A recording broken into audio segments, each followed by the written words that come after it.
Good morning all of you. और हम लोग आज बात करेंगे principle of inheritance and variations के जो बचे हुए क्वेश्चन हैं। ये थर्ड लेक्चर है इसमें। तो यहाँ पे हम लोग जो पीवाईक्यू देख रहे थे 2013 से लेके 2026 के बीच में, वहाँ पे डिस्कस करेंगे आज हम लोग 52 नंबर क्वेश्चन से। आइए हम लोग बात करते हैं यहाँ 52 नंबर क्वेश्चन पे। देखिए इसमें जो है पूछा गया है which of the following symbols represent करते हैं matching between the relative in the human pedigree analysis. यहाँ हम लोग पेडिग्री एनालिसिस देखे थे, बताया गया था जो पेडिग्री एनालिसिस होता है इसमें 3 जनरेशन को मिनिमम देखा जाता है। अब देखते हैं इसमें जो रिलेटिव लोग होते हैं उसमें देखा जाता है कि कैसे जो क्या होता है मेटिंग होता है इसमें। तो पहले में देखेंगे, यहाँ पे देखेंगे एक लाइन, अगर ये मेल का सिंबल है ये फीमेल, ठीक है, और दोनों के बीच में अगर एक लाइन है तो क्या होता है, वो होता है सिर्फ मेटिंग को रिप्रेजेंट करता है, ठीक है। यहाँ देखिए ये 2 हैं और एक ये है, इनके क्या है प्रोजनी। ये पेरेंट, ऊपर हमेशा पेरेंट लिखा जाता है, नीचे प्रोजनी। वहाँ पे ये तो है नहीं क्योंकि यहाँ से पूछा गया है मेटिंग जो होता है बिटवीन द रिलेटिव, तो रिलेटिव में ऐसा है नहीं। यहाँ देखिए मेटिंग के बारे में बात ही नहीं किया है, जितने इंडिविजुअल हैं सब इफेक्टेड हैं। यहाँ भी देखिए सी वाले में जो है मेटिंग दिखाया गया है, लेकिन एक सिंगल दिखाया गया है। इसका मतलब ये है सिंगल दिखाने का पर्पज, इसमें मेटिंग जो होता तो है लेकिन क्लोजली रिलेटिव नहीं होते हैं। यहाँ देखिए लास्ट वाला ऑप्शन है, 2 लाइन बना होता है मेल और फीमेल के बीच में, वहाँ पे इसमें बोला जाता है जो मेटिंग होता है ये रिलेटिव इंडिविजुअल्स में होता है, ठीक है। तो इसमें रिलेटिव पूछा गया है, इसलिए कौन सा सही हो जाएगा, 52 नंबर क्वेश्चन का चौथा ऑप्शन करेक्ट होगा। आइए हम लोग बात करते हैं 53 नंबर क्वेश्चन। 53 नंबर क्वेश्चन के बारे में डिस्कस करें। इसमें ये पूछा गया है, कहा है which of the following statement are correct about Klinefelter syndrome. कहा है जो क्लाइनफिल्टर सिंड्रोम होते हैं उसके बारे में हमको यहाँ देखना है कि कौन सा ऑप्शन करेक्ट है। क्लाइनफिल्टर सिंड्रोम के बारे में यहाँ देखना है कौन सा ऑप्शन करेक्ट है। आइए हम लोग बात करते हैं पहला, कहा this disorder was first described by Langdon Down. यहाँ पे ये गलत हो गया क्योंकि जो लैंगडॉन डॉन थे उन्होंने डाउन सिंड्रोम की डिस्कवरी किया था। किसको किया था, डाउन सिंड्रोम का। तो ये क्या हो गया, गलत हो गया। हमसे पूछा क्या गया है, क्लाइनफिल्टर सिंड्रोम के बारे में। दूसरा पॉइंट आइए पढ़ते हैं, का सच इंडिविजुअल है overall masculine development however the famine development is also express. तो यहाँ पे ये तो करेक्ट है, क्लाइनफिल्टर सिंड्रोम के लिए ये पॉइंट क्या होता है, करेक्ट है। आइए तीसरा पॉइंट देखते हैं, कहा the affected individual is short stature. ये भी गलत है, ये डाउन सिंड्रोम के लिए होता है। किसके लिए होता है, डाउन सिंड्रोम। आइए हम लोग डी ऑप्शन देखते हैं, कहा है physical psychomotor and mental development is the retarded. ये भी किसके बारे में, डाउन सिंड्रोम के बारे में। हमसे पूछा गया है क्लाइनफिल्टर सिंड्रोम के बारे में, ये भी गलत है। ई में देखते हैं सच इंडिविजुअल्स आर स्टेराइल। यहाँ पे जितने इंडिविजुअल्स होते हैं क्लाइनफिल्टर सिंड्रोम के वो सब होते हैं स्टेराइल, क्योंकि देखने में तो लगते हैं मेल लेकिन इसमें करेक्टर पाए जाते हैं कौन से, फीमेल वाले। तो इस वजह से क्या हो गया, दूसरा ऑप्शन और ई वाला ऑप्शन क्लाइनफिल्टर के सिंड्रोम के लिए सही है, बाकी सब क्या है, डाउन सिंड्रोम के लिए लिखे गए, ठीक है। तो हमसे पूछा गया, अब इसमें देख लेते हैं, पहला ही ऑप्शन इसमें करेक्ट हो जाएगा, बी और ई। कौन सा हो जाएगा, बी और ई, पहला ऑप्शन ही करेक्ट हो जाएगा। तो किसके लिए है, क्लाइनफिल्टर सिंड्रोम के लिए। समझ में आ गया भैया। तो 52 नंबर और 53 नंबर क्वेश्चन हो गया। आइए हम लोग बात करते हैं 54 नंबर क्वेश्चन। इसके बारे में 54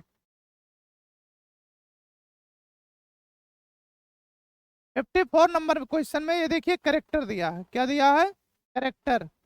क्या है, ब्रॉड पाम होना चाहिए, विद सिंगल पाम क्रेज होना चाहिए, is visible in the person suffering from. यहाँ पे ये कहा है जो ब्रॉड पाम होना चाहिए, पाम जो होता है हथेली चौड़ा होना चाहिए, सिंगल पाम क्रेज होते हैं, visible in the person suffering from.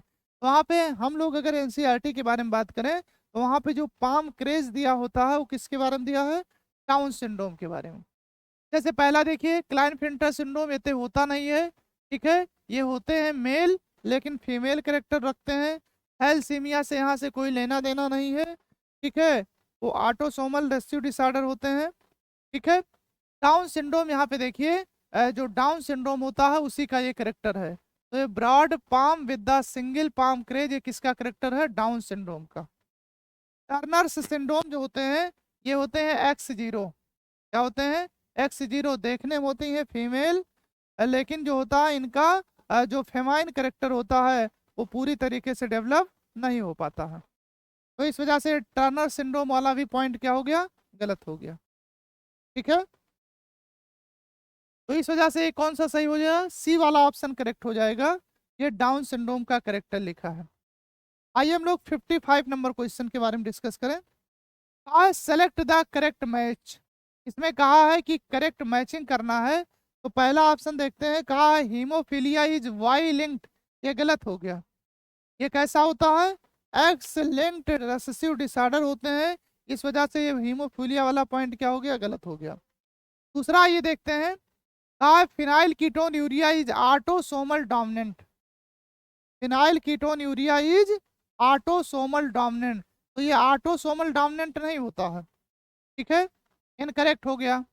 तीसरा देखिए कहा है sickle cell anaemia autosomal recessive trait chromosome number 11, ये भी क्या होता है, तो सिकल सेल एनीमिया होता है, ये ऑटोसोमल है, ट्रेट विद द क्रोमोसोम 11, ये क्या होता है, ये सही हो गया।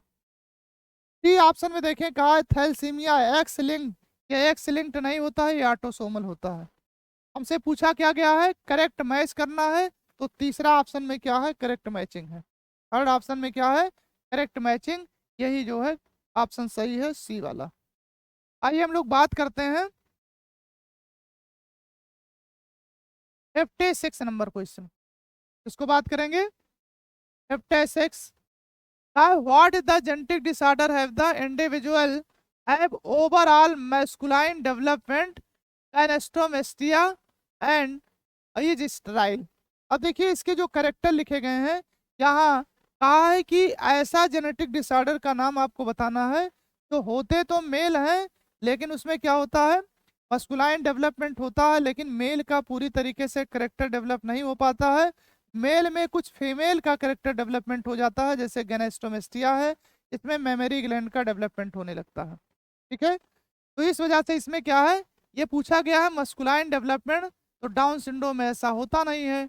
टर्नर सिंड्रोम के बारे में अभी बताए हैं, X0 ऐसा होता नहीं है। क्लाइनफिल्टर सिंड्रोम जो होता है यही सही है। तो यहाँ पे क्या है, 56 नंबर का सी ऑप्शन करेक्ट है, और क्लाइनफिल्टर सिंड्रोम के ही ये क्या है, यहाँ पे करेक्टर्स ऊपर दिए गए हैं, ठीक है।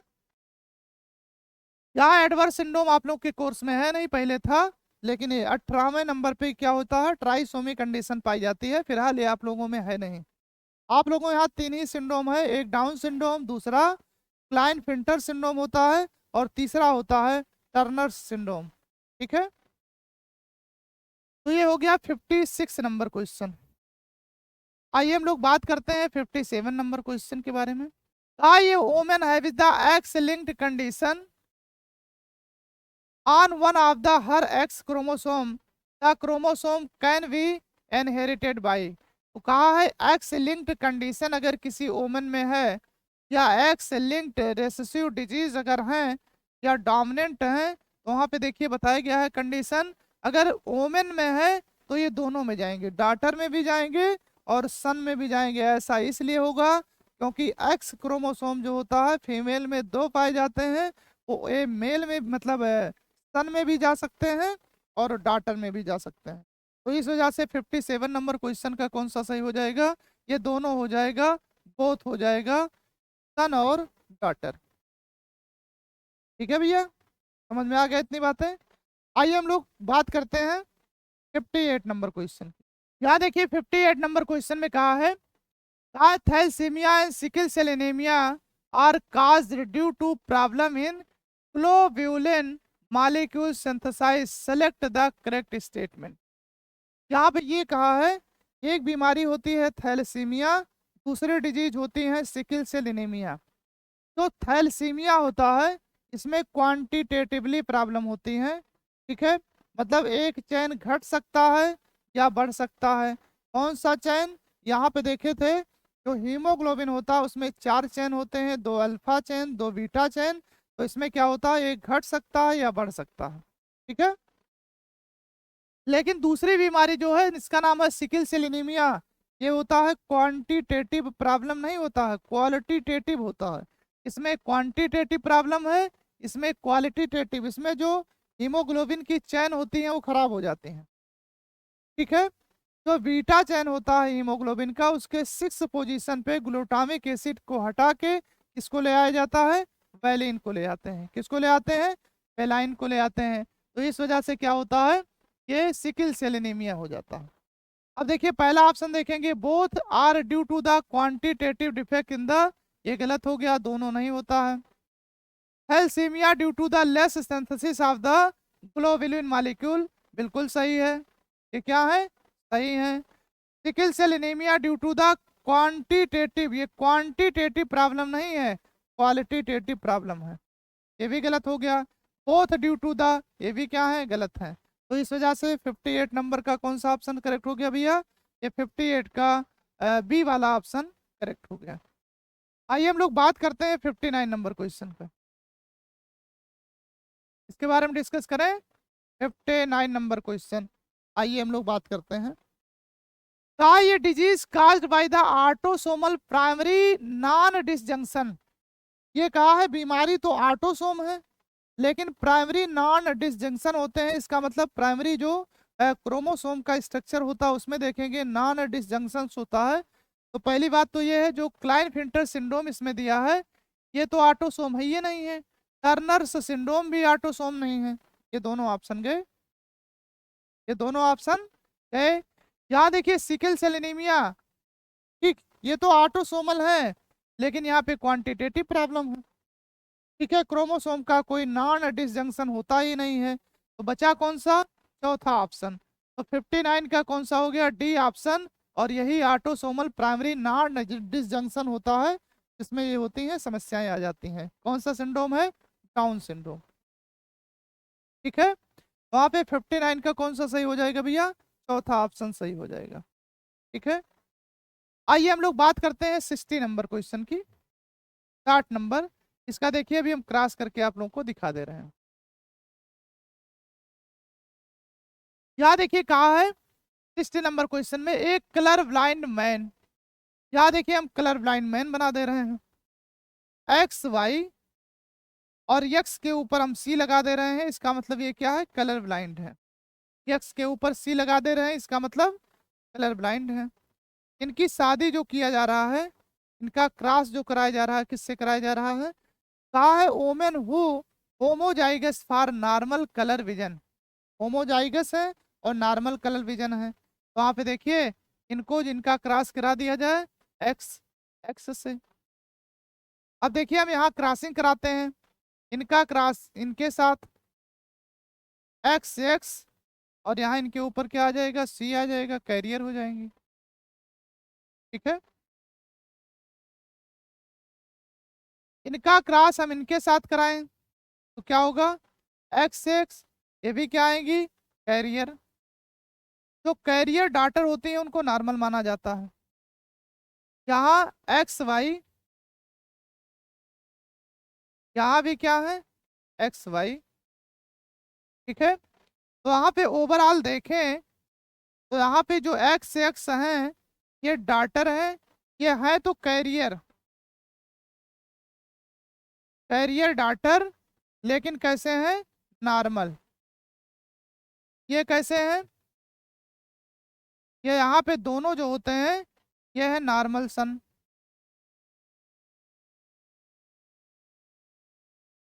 नॉर्मल सन।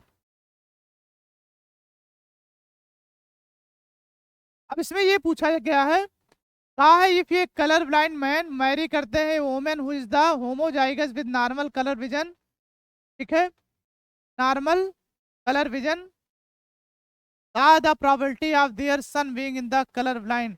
तो वहां पे देखा जाए अगर यहाँ सन के बारे में बात करेंगे तो कलर ब्लाइंड जो सन होंगे कितने आए, ये 0% आए, सब नॉर्मल हैं। तो कौन सा ऑप्शन करेक्ट हो जाएगा, पहला वाला 0। कौन सा हो जाएगा, 0 ऑप्शन सही हो जाएगा। ठीक है, बस आपको एक क्लास सीखना है जिसमें कलर ब्लाइंड को हम सीख लें या हीमोफीलिया वाला सीख लें, दोनों सेम क्लास होते हैं। ठीक है, आइए हम लोग बात करते हैं 61 नंबर क्वेश्चन में बात करेंगे।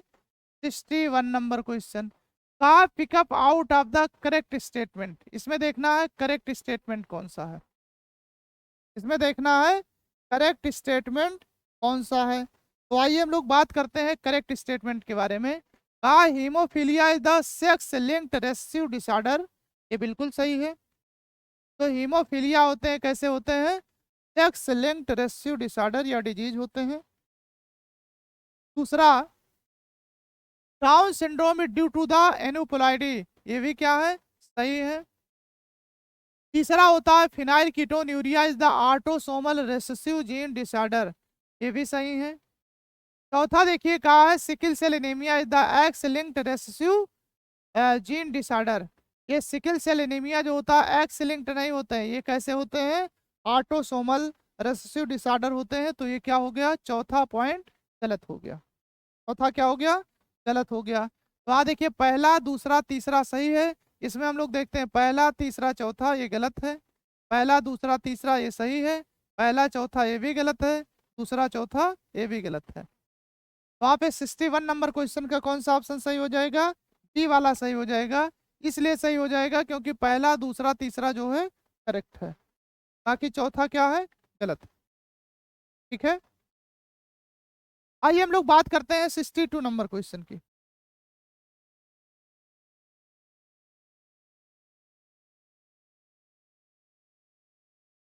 ठीक है, यहाँ देखिए 62 नंबर में क्वेश्चन में पूछा गया है which of the following most appropriately described haemophilia. ये कहा है कि चारों ऑप्शन में से देखा जाएगा कि हीमोफीलिया के लिए कौन सा सही है। यहाँ देखिए क्रोमोसोमल डिसऑर्डर ये थोड़ा सा सही है लेकिन पूरी तरीके से नहीं सही है। Dominant disorder, dominant gene disorder ये तो होता ही नहीं है। रेसेसिव जीन डिसऑर्डर ये तो होता तो है लेकिन जीन के लिए स्पेशली नहीं होता है। चौथा, x linked recessive gene disorder, हमने बोला था चाहे हीमोफीलिया की बात करें चाहे कलर ब्लाइंडनेस की बात करें, दोनों जो होता है एक्स लिंक्ड रेसेसिव डिसऑर्डर होते हैं। दोनों कैसे होते हैं, एक्स लिंक्ड रेसेसिव डिसऑर्डर होते हैं। वहां पे 62 नंबर क्वेश्चन का कौन सा सही हो जाएगा, डी ऑप्शन करेक्ट हो गया। आइए हम लोग बात करते हैं 63 नंबर क्वेश्चन का। यहाँ भी आइए देखिए हम लोग क्रॉस करा के देख लेते हैं कौन सा सही हो जाएगा। यहाँ देखिए कहा एक कलर ब्लाइंड मैन है, मैरी करता है women with the normal site. तो यहाँ पे बोला गया है कलर ब्लाइंड मैन है तो मैरी करता है women with the normal sight who have no history of the colour blindness in her family, what is the probability of the their grandson. यहाँ पे कहा है जो ग्रांड सन होते हैं इसमें देखा जाए तो कितनी प्रोबेबिलिटी होती है। तो यहाँ देखिए कहा ये क्रॉस कई बार कराया जा चुका है। यहाँ पे कहा है नॉर्मल एक मैन है जो कलर विजन है एक्स वाई है, इसमें क्या आ जाना चाहिए, सी। और इनकी शादी किससे कराई जाए, जो नॉर्मल फीमेल हैं यहाँ पे क्या होते हैं, एक्स एक्स होते हैं। इनमें देखिए अगर इनमें देखा जाएगा फर्स्ट प्रोजनी में तो वहाँ पे कोई लेना देना नहीं है। यहाँ पे जो ग्रांड सन होते हैं उनके बारे में पूछा है। तो जब ग्रांड सन के बारे में बात करेंगे, पुत्री सॉरी पोते की बात जब किया जाएगा तो इसमें देखेंगे 0.25% आ जाएगा। कलर ब्लाइंड कितने होने चाहिए, 0.25%। ठीक है, आइए हम लोग डिस्कस करते हैं 64 नंबर क्वेश्चन को। इसमें दिया है पेडिग्री एनालिसिस के बारे में। क्या दिया है, pedigree analysis. In the following human pedigree fill the symbol fill the symbol represent the affected individual, identify type of the pedigree। इसमें देखिए हमने बोला था कि किसी भी लोगों की हिस्ट्री जानना हो तो कम से कम उसमें 3 जनरेशन तक देखा जाता है पेडिग्री एनालिसिस के लिए। तो यहाँ पे हम लोग बात करें हैं, कहा है द फील्ड सिंबल रिप्रेजेंट करता है अफेक्टेड इंडिविजुअल। यहाँ देखिए ये मेल और फीमेल दोनों लोग का क्या कराया गया है, क्रॉस कराया गया है। इसमें मेल अफेक्टेड है जबकि फीमेल क्या है, नॉर्मल है। यहाँ देखिए इनके जो 3 लोग पैदा हुए, इसमें देखिए ये फीमेल डिफेक्टेड है, यहाँ दोनों नॉर्मल है, ठीक है, मेल नॉर्मल है, यहाँ देखिए मेल डिफेक्टेड है। फिर देखिए दूसरे जनरेशन में यहाँ देखिए एक लोग इफेक्टेड है, ठीक। तो यहाँ पे ये देखा जा रहा है कि हर जनरेशन में यहाँ पे ये देखा जाता है कि एक ना एक लोग क्या होते हैं, इफेक्टेड होते हैं, ठीक है। तो जब डिफेक्टेड होते हैं तो इस वजह से यहाँ पे मेल डिफेक्टेड है पहले, तो इस बीमारी का नाम होता है ऑटोसोमल। अब ऑटोसोमल रेशियो होंगे कि डोमिनेंट होंगे ये देखना है। तो ऑटोसोमल रेशियो होंगे कि डोमिनेंट होंगे। अगर डोमिनेंट बीमारी होगी तो किसी भी जनरेशन में वो गैप नहीं होगा। यहाँ देखिए एक जनरेशन में गैप कर दिया, यहाँ भी एक जनरेशन में गैप कर दिया। तो इस वजह से यहाँ पे किसी जनरेशन में गैप नहीं होना चाहिए। इस वजह से यहाँ देखिए जनरेशन में गैप हो रहा है, इसलिए यहाँ पे हो जाता है ऑटोसोमल रिसेसिव डिजीज। क्या होता है, ऑटोसोमल रिसेसिव डिजीज। कौन सा ऑप्शन सही हो गया, 64 नंबर का पहला ऑप्शन करेक्ट हो गया। समझ में आया भैया। आइए हम लोग बात करते हैं 65 नंबर क्वेश्चन की। 65, an abnormal human body with the XXX chromosome in the born due to। अब ये देखिए कहा है कोई भी अगर एबनॉर्मल ह्यूमन बॉडी हो जा रहा है, उसमें XXX क्रोमो हो जा रहा है, इसका मतलब ये है कि उसमें जब ओवा का फॉर्मेशन हो रहा था उसमें उसका क्रोमोसोम क्या हो गया, डिस्टर्ब हो गया। ओवा का फॉर्मेशन हो रहा था उसमें उसका क्रोमोसोम जो होता है क्या होता है, डिस्टर्ब हो जाता है। तो वहां पे देखिए डिस्टर्ब हो गया, ठीक है। अब देखते हैं इसमें कहा है XXX कंडीशन कब आएगी, जब यहाँ पे जो बच्चा पैदा होगा ड्यू टू डिफेक्ट हो जाएगा। पहली बात तो ये है फ्यूजन ऑफ द 2 ओवा एंड 1 स्पर्म, ये गलत है। कहा है fusion of the 2 sperm with 1 ओवा, यहाँ वाई है, ये नहीं है। Formation of the abnormal sperm, तो स्पर्म वाले ऑप्शन तो कोई सही नहीं हो सकते हैं, क्योंकि वहां पे जो कंडीशन दिखाया गया वो उसमें वाई है ही नहीं। एक ही ऑप्शन बचा हमारे पास लास्ट वाला, फॉर्मेशन ऑफ द एबनॉर्मल ओवा इन मदर। तो एबनॉर्मल ओवा का मदर में फॉर्मेशन होता है, इस वजह से क्या हो जाता है, गलत है। तो 65 नंबर का कौन सा ऑप्शन सही हो जाएगा, टी वाला। 65 का कौन सा ऑप्शन सही हो जाएगा, टी वाला यहाँ पे करेक्ट हो जाएगा। ठीक है, समझ में आ गया भैया। आइए हम लोग बात करते हैं 66 नंबर क्वेश्चन की। इसकी बात करेंगे 66 नंबर क्वेश्चन की। कहा ये man whose father was colour blind, woman and the colour blind mother and the normal father, what percentage of the male children on the couple will be the colour blind. यहाँ देखा जाता है कि कितने percent colour blind होते हैं। आइए कहा है ये एक आदमी है जिसके पिताजी जो है कलर ब्लाइंड थे, ठीक है। अब पिताजी कलर ब्लाइंड थे तो ये कैसे होंगे, नॉर्मल होंगे। कहा है मैरी करते हैं वो वुमेन है with the colour blind mother, उनकी मदर जो थी कलर ब्लाइंड थी और फादर नॉर्मल थे, तो मदर से एक क्रोमोसोम आया होगा, ठीक है। यहाँ देखिए इनका क्रॉस जो कराया जाएगा वो क्रॉस इनका कराया जाएगा, तो XX फीमेल है वो कैसी है, कैरियर है। कैसी होती है, कैरियर है। आइए हम लोग बात करते हैं इसमें इन लोगों का जब क्रॉस कराया जाएगा, तो वहाँ देखिए XX कैरियर, XX ये क्या है, नॉर्मल है। XY ये क्या है, कलर ब्लाइंड है। और यहाँ पे XY ये क्या है, नॉर्मल है। कहा इसमें कहा है आप percentage of the male child on the couple with the colour blind, वहाँ पे मेल चाइल्ड के लिए बात किया जाएगा। तो यहाँ देखिए एक लोग हैं, तो यहाँ देखिए एक लोग कलर ब्लाइंड है, तो इसका मतलब सिर्फ मेल चाइल्ड के बारे में बात किया जाएगा। तो ये कलर ब्लाइंड है और ये क्या है, नॉर्मल है। तो इस वजह से देखा जाएगा 50% यहाँ पे कैसे होंगे, नॉर्मल, और 50% जो सन होंगे वो कैसे होंगे, कलर ब्लाइंड होंगे। तो ऑप्शन देखते हैं, 50% जहां होगा वहीं सही हो जाएगा। 66 नंबर का कौन सा सही हो गया, ये सी ऑप्शन करेक्ट हो गया। बस आपको नॉर्मल क्रॉस कराना है कि यहाँ पे देखिए कहा है एक आदमी है जिसके पिताजी कलर ब्लाइंड थे, तो वो नॉर्मल बच्चा होगा, क्योंकि यक्स क्रोमोसोम जो होता है कहाँ से आता है, वो फीमेल से आता है, मतलब मदर से आता है। लेकिन यहाँ पे देखें अगर उनकी मदर कलर ब्लाइंड है तो ये कैरियर होंगी। तो इस वजह से दोनों का क्रॉस जब कराएंगे तो 50% जो होते हैं ये जो मेल हैं, मतलब सन, वो कैसे होंगे, ये नॉर्मल होंगे। 50% कैसे होते हैं, ये होते हैं डिजीज। आइए हम लोग 67 के बारे में बात करें। ये human female with the Turners syndrome, अगर ह्यूमन फीमेल है और टर्नर्स सिंड्रोम के बारे में बात करेंगे तो ये कंडीशन होती है, ये X0 45 क्रोमोसोम होते हैं, ये हमारे यहाँ कंडीशन है। जो टर्नर सिंड्रोम होते हैं उसमें कितने क्रोमोसोम होते हैं, 45। तो आ देखिए कहा है 45 क्रोमोसोम विद X0, इसका 67 नंबर का पहला ऑप्शन ही सही है।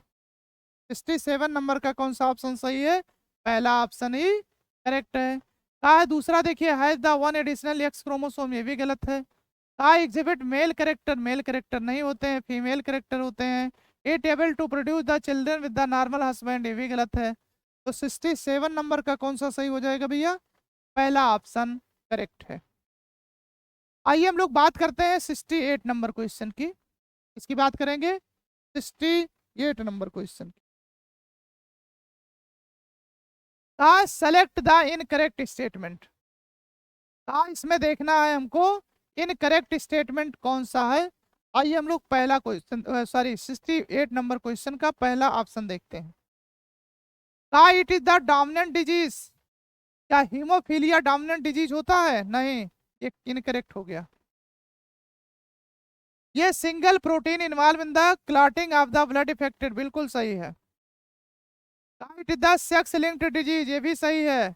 It is the recessive disease, ये भी सही है। तो ये तीनों ऑप्शन सही है। पहला क्या है, इनकरेक्ट है। हमसे पूछा क्या गया है, इनकरेक्ट, इसलिए 68 नंबर का कौन सा ऑप्शन करेक्ट हो जाएगा, पहला वाला। 68 नंबर का क्वेश्चन कौन सा ऑप्शन सही हो जाएगा भैया, पहला वाला सही हो जाएगा। आइए हम लोग बात करते हैं 69 number question. 69 number question, both parent are carrier for haemophilia, है दोनों पेरेंट अगर कैरियर है हीमोफीलिया के लिए, which is the autosomal residue disorder, जो हीमोफीलिया सॉरी जो थैलेसीमिया होता है, यहाँ पे ये बोला गया है कि if both parent carry for the thalassaemia which is the autosomal residue disorder, बिल्कुल सही है। What is the an autosomal residue disorder, इसमें जो होता है autosomal residue disorder, what are the chance of the pregnancy resultant in the affected individual. अब देखिए यहाँ पे अगर दोनों लोग बीमार हैं तो यहाँ पे जो अगली जनरेशन आती है उसमें 25% जो होते हैं बीमार होने के चांस होते हैं, बाकी सब क्या होते हैं, नॉर्मल होंगे। 25% बीमार होने के चांस होते हैं, इसलिए 25% होते हैं क्योंकि यहाँ पे प्रेगनेंसी जो होते हैं रिजल्ट इफेक्ट करते हैं जो चाइल्ड, ठीक है। यहाँ क्या परसेंट होते हैं, 25% इनके क्या होते हैं, चांस होते हैं, ठीक है। आइए हम लोग बात करते हैं 70 नंबर क्वेश्चन की। 70 नंबर क्वेश्चन में हम लोग डिस्कस करें which is the one is the incorrect statement, इसमें देखना है कि कौन सा इनकरेक्ट स्टेटमेंट है, कौन सा इसमें सही नहीं है, गलत है। With the regarded importance of the pedigree analysis, pedigree analysis के रिस्पेक्ट में यहाँ बात किया जाएगा, तो कौन सा ऑप्शन इसमें इनकरेक्ट है, कौन सा ऑप्शन क्या है, इनकरेक्ट है। यहाँ आइए देखते हैं पहला option, right confirm that the DNA are the carrier of the genetic information, यहाँ तो डीएनए से कोई लेना देना नहीं है, तो पहला ऑप्शन वैसे तो इनकरेक्ट है। It help to understand whether the trait question it is the dominant और द रेसिव, बिल्कुल सही है, ये डोमिनेंट भी हो सकते हैं या रेसिव हो सकते हैं। तीसरा पॉइंट देखते हैं, it confirm that trait linked to one of the autosome, बिल्कुल सही है, ऑटोसोमल हो सकते हैं, सेक्स क्रोमोसोमल हो सकते हैं। का it help to trace in the inheritance of the specific trait, बिल्कुल सही है। ठीक है, तो यहाँ देखिए बी, सी और डी ये तीनों सही है, और ऊपर वाला कौन सा है, पहला ऑप्शन इनकरेक्ट है, और हमसे पूछा क्या है, इनकरेक्ट वाला। इस वजह से कौन सा ऑप्शन सही हो जाएगा भैया, पहला ऑप्शन करेक्ट है इसमें। ठीक है, पहला ऑप्शन करेक्ट है किसमें, 70। आइए हम लोग देखते हैं 71 नंबर क्वेश्चन, कौन सा है, 71 नंबर क्वेश्चन। 71 नंबर क्वेश्चन में देखते हैं, पहला पूछा गया है Down syndrome in the human is due to. ठीक है, याद देखिए जो डाउन सिंड्रोम होते हैं इसमें जो पूछा गया क्वेश्चन है कि क्या इसमें बताना है। पहली बात तो ये जाने, जो डाउन सिंड्रोम होते हैं उसमें जो कैसामा पेयर होता है उसमें क्या पाई जाती है, ट्राइसोमी कंडीशन पाई जाती है। तो कैसामा पेयर होता है, क्या होता है, ट्राइसोमी कंडीशन पाए जाते हैं। Total 47 number question, sorry chromosome होते हैं, 47 क्रोमोसोम पाए जाते हैं, और यहाँ पे क्या होता है, ट्राइसोमी कंडीशंस पाई जाती हैं, लेकिन किस पेयर में पाई जाती हैं, 21। आइए हम लोग बात करते हैं कौन सा सही हो जाएगा। पहला 3x क्रोमोसोम, ये गलत है। 3 कॉपी ऑफ द क्रोमोसोम 21, बिल्कुल सही है। ये मोनोसोमी लिखा, मोनोसोमी नहीं ट्राइसोमी होता है। 2y क्रोमोसोम, ये भी क्या है, गलत है। तो यहाँ पे 71 का दूसरा ऑप्शन सही है, इसलिए सही है क्योंकि 21वें पेयर में क्या होता है, ट्राइसोमी कंडीशंस पाई जाते हैं। आइए हम लोग बात करते हैं 72 नंबर क्वेश्चन, कौन सा है, 72। ये देखिए डायरेक्ट ये 2000 जो 25 था उसी में आया हुआ सवाल है। यहाँ देखिए पिछले साल का आया हुआ क्वेश्चन है, उसमें सिंपल हम क्वेश्चन पूछा गया है, बहुत सिंपल भी है, और इसलिए सिंपल है क्योंकि इसमें मेनली रूप से डाई हाइब्रिड के बारे में बात किया है, डाई हाइब्रिड क्रॉस के बारे में बात किया है, और वही देख के हमको ऑप्शन लगाना है। कहा genes capital R and capital Y follow independently assortment if the capital Y produce round yellow seed and small r small y produce wrinkled green seed, what will be the phenotypic ratio of the F2 generation। यहाँ ये पूछा गया है कि जो phenotypic ratio, अब simple ये जो बात किया जा रहा है क्वेश्चन में किसका किया जा रहा है, डाई हाइब्रिड। बहुत सिंपल क्वेश्चन है, डाई हाइब्रिड में पूछा गया है सिर्फ क्रॉस किसको बताना है, phenotypic रेशियो बताना है। तो वहाँ देखिए phenotypic रेशियो पूछा है 1:1, ये 1:1 फिनोटिपिक रेशियो इनकम्प्लीट डोमिनेंस में होता है, तो ये तो गलत हो गया। फिनोटिपिक रेशियो 3:1 ये मोनो हाइब्रिड क्रॉस में होता है, ये भी गलत हो गया। ठीक है, तीसरा ऑप्शन दिया है फिनोटिपिक रेशियो 9:3:3:1, यही फिनोटिपिक रेशियो होता है जो डाई हाइब्रिड क्रॉस का है। चौथा, ये आप लोग के एनसीईआरटी में नहीं लिखा है, लेकिन ये क्या होता है, कॉम्प्लीमेंट्री रेशियो होता है 9:7। ठीक है, आप लोगों के एनसीईआरटी में नहीं है। आइए हम लोग बात करते हैं, तो इसमें जो है 72 का कौन सा ऑप्शन सही हो गया, ये हो गया भैया तीसरा ऑप्शन करेक्ट हो गया। आइए हम लोग बात करते हैं 73 नंबर क्वेश्चन। इसमें देखिए पेडिग्री एनालिसिस से सवाल पूछा गया है, ध्यान से देखना, और 3 जनरेशन यहाँ दिखाया गया है। इसमें देखिए कहा है with the help of the given, ये भी 2025 में ही पूछा गया सवाल है। कहा है given pedigree find out that the probability for the birth of the child having no disease and being is the carrier had disease mutation is one of the allele of gene in F3 generation. यहाँ पे ये पूछा गया है, F0 दिया है मतलब parents, ठीक, ये मेल है, ये फीमेल है, मेल नॉर्मल है, फीमेल इफेक्टेड है। यहाँ देखिए F1 जनरेशन, F2 और F3 जनरेशन में पूछा गया। ठीक है, यहाँ पूछा गया है किसमें, F3 जनरेशन में। ये कहा है कि इसमें जो फीमेल दिखाया गया है, किसका दिखाया गया है, कैरियर, और ये मेल जो दिखाए गए हैं कैसे दिखाए गए हैं, डिजीज, और दोनों के बीच में 2 लाइन है, इसका मतलब ये कैसे होते हैं, रिलेटिव इंडिविजुअल हैं। ये कैसे हैं, रिलेटिव इंडिविजुअल हैं। यहाँ देखिए नीचे सिंबल दिखाया गया है, ये अनइफेक्टेड मेल है, affected male, carrier female, unaffected female, affected female. अब इसमें देखा जाता है कि अगर दोनों लोग, ये कैरियर हैं और ये कैसे हैं, ठीक है, ये बीमार हैं, तो इसमें देखा जाएगा जो प्रोबेबिलिटी होती है वो 0.25%, मतलब 25% बीमार होने के चांस पाए जाते हैं। इस वजह से इसमें कौन सा ऑप्शन करेक्ट हो जाएगा? पहला वाला ऑप्शन करेक्ट हो जाएगा। ठीक है, तो 73 का कौन सा ऑप्शन सही हो जाएगा? पहला वाला। आइए हम लोग लास्ट क्वेश्चन के बारे में डिस्कस करेंगे, 74। Last question 74। इसमें देखिए ये पूछा गया है 74 में, ये भी 2025 में आया हुआ सवाल है। What is the pattern of the inheritance for the polygenic trait? हमने इसमें 2 पॉइंट सिखाया था, एक बताया था पॉलीजेनिक इनहेरिटेंस और दूसरा बताया गया था प्लियोट्रॉफी। यहाँ पे देखिए बोला गया पॉली मतलब होता है मेनी। अगर मेनी जीन कंट्रोल कर रहे हैं सिंगल करेक्टर को, मेनी जीन कंट्रोल कर रहे हैं सिंगल करेक्टर को, तो उसी का नाम क्या होता है? Polygenic inheritance. और अगर सिंगल जीन जो होता है मेनी करेक्टर को कंट्रोल करता है तो उसका नाम होता है प्लियोट्रॉफी। तो यहाँ पे ये पूछा गया है कि जो पॉलीजेनिक इनहेरिटेंस होता है उस ट्रेट के बारे में यहाँ डिस्कस कर रहे हैं। तो पहला दिया है मेंडेलियन इनहेरिटेंस पैटर्न, ये गलत है। नॉन मेंडेलियन इनहेरिटेंस पैटर्न, यही सही है। तीसरा ऑटोसोमल डोमिनेंट पैटर्न, ये ऑटोसोमल डोमिनेंट नहीं होता है। और ना ही X linked recessive inheritance pattern होता है। ठीक है, ना ही क्या होता है? X linked recessive inheritance pattern होता है। तो इसमें क्या होता है? ये नॉन मेंडेलियन इनहेरिटेंस पैटर्न होते हैं। क्या होते हैं? Non Mendelian inheritance pattern. समझ में आ गया? तो यहाँ पे हम लोग बात करेंगे 74 नंबर क्वेश्चन, और यही लास्ट क्वेश्चन था। तो ये पूरी तरीके से जो प्रिंसिपल ऑफ इनहेरिटेंस और वेरिएशन है, इसके क्वेश्चन जो है खत्म हो गए आज यहीं तक। थैंक यू, धन्यवाद।